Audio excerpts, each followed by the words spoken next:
بسم اللہ الرحمن الرحیم۔ السلام علیکم ناظرین، امید ہے آپ سب خیریت سے ہوں گے۔ اور آپ سب جانتے ہیں آج کل تو ہر طرف صرف نون لیگ کے ہی چرچے ہو رہے ہیں، ہر جگہ ہر خبر میں صرف نون لیگ ہو رہی ہے، اور نون لیگ کی طرف سے بھی جو پیسہ ہے وہ پانی کی طرح بہایا جا رہا ہے۔ ہر کوشش کی جا رہی ہے کہ کسی طرح بڑے میاں صاحب کو ایسا ویلکم دیں کہ وہ پریشان ہو جائیں اور ان کی جو طبیعت ہے وہ خوش ہو جائے ان کا جو استقبال دے کر، اور اتنا بڑا جلسہ کیا جائے کہ ساری دنیا اس کو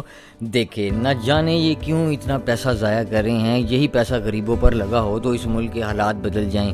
آپ جانتے ہیں کہ میاں صاحب کے لیے اسپیشل ایک جہاز بک کیا گیا ہے کہ جب میاں صاحب آئیں گے تو وہ ان کے اوپر پھول برسائے گا۔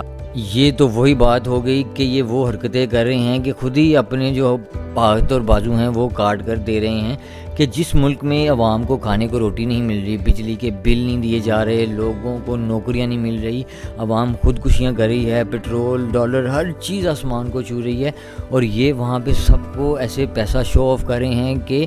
جہاز صرف بک کروایا گیا ہے پھول کی پتیاں پھینکنے کے لیے۔ تو یہ تو صاف کہہ رہے ہیں کہ آ بیل مجھے مار۔ تو ان کو خود سوچنا چاہیے کہ کم از کم اتنا تو صبر کر لیں کہ کچھ الیکشن ہونے دیں، اگر میاں صاحب آتے بھی ہیں تو پھر یہ کام کر لیں۔ اب آپ تو جلے پہ نمک چھڑکنے والا کام کر رہے ہیں کہ غریبوں کی اور بددعائیں لے رہے ہیں۔ اس کے علاوہ ساحر علی بگا جو سنگر ہیں ان سے اسپیشل ایک گانا اور اس کی ویڈیو تیار کروا کر لانچ کروائی گئی ہے، یعنی وہ کوئی کسر ایسی نہیں چھوڑ رہے کہ جو پیچھے رہ جائیں وہ کسی کام میں، کہ نواز شریف صاحب کا دل نہ جیت سکیں۔ اور پیسہ تو پانی سے بھی لگتا ہے کوئی تیز بجلی کی طرح بہایا جا رہا ہے۔ ان کو کچھ سوچنا چاہیے اپنے غریب عوام کا، کہ یہی جو جہاز بک ہوا ہے، یہ جو ویڈیو بنی ہے، جو سنگر بک ہوئے، جو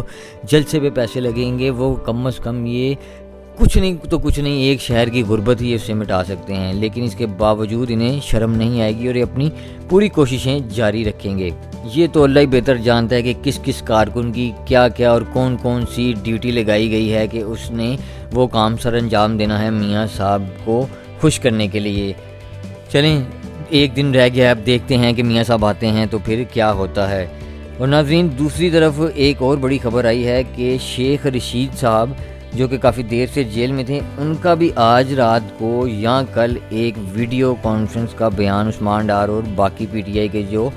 کارکن تھے ان کی طرح ریکارڈ کر لیا گیا ہے۔ کسی وقت بھی وہ منظر عام پر اور ٹیلی ویژن پر چل سکتا ہے۔ جی ہاں، ان سے بھی عثمان ڈار کی طرح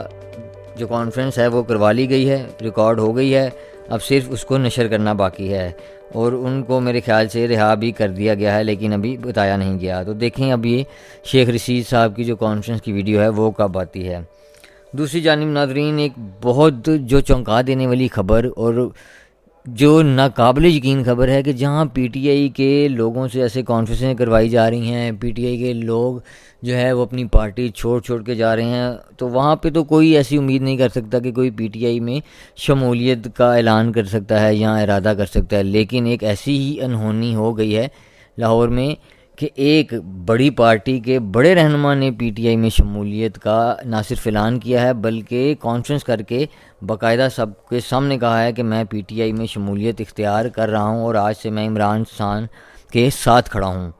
ناظرین، میں بات کر رہا ہوں پاکستان پیپلز پارٹی، جناب آصف علی زرداری صاحب جس پارٹی کے چیئرمین ہوں، اور ان کے لاہور جو ریجن ہے اس کے صدر اور مشہور وکیل جناب خواجہ آصف جاوید بٹ صاحب نے اسپیشل کانفرنس کی ہے اور پی ٹی آئی میں شمولیت کا اعلان کر دیا ہے۔ یہ تو آج کے دور کی ایک ایسی انہونی ہے کہ لوگوں سے پی ٹی آئی چھڑوائی جا رہی ہے، وہاں پہ یہ دلیر شخص نے پی ٹی آئی میں شمولیت کا جو ہے وہ اعلان کر دیا ہے۔ تو میرا تو سلوٹ ہے اس شخص کے لیے اور اس کی بہادری کو کہ اس نے نہ ڈر ہو کے یہ قدم اٹھایا اور اس نے جو ہے وہ کسی کی پرواہ نہ کرتے ہوئے ایسی جو شمولیت ہے اس کا سر عام اعلان کیا ہے۔ تو جناب آصف جاوید بٹ صاحب، آپ کو بہت مبارک ہو، اور آپ کو میری اور میری ٹیم کی طرف سے ایک